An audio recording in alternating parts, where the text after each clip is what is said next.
I'm Emily DeVoti, and I wrote the play Milk, which New Georgia's is producing this spring at Here.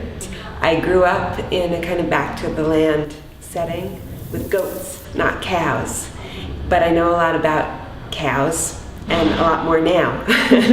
I'm Carolyn Baumler, and I'm playing Auric, who is the last wild cow. We had an amazing time at the farm. Went up to Ghent, New York, to a farm up there. And got this great little tour of the farm. It's called Hawthorne.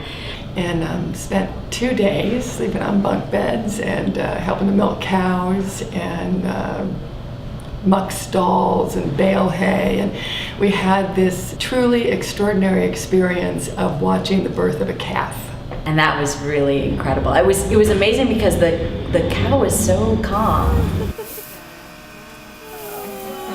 You know, I don't know that most people in this country know that we don't actually drink real milk, that it's actually outlawed in all but 4 states right now.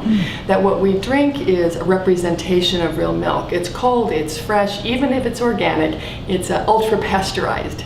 So the real thing has been killed. When you drink that real thing, when you taste that, when you touch that, you really don't want to go back to anything else. And so we see in this play, this family is losing its ability to hold on to the real thing, and they allow something, big business in this case, to come in, and they think that perhaps they could live with a representation of themselves.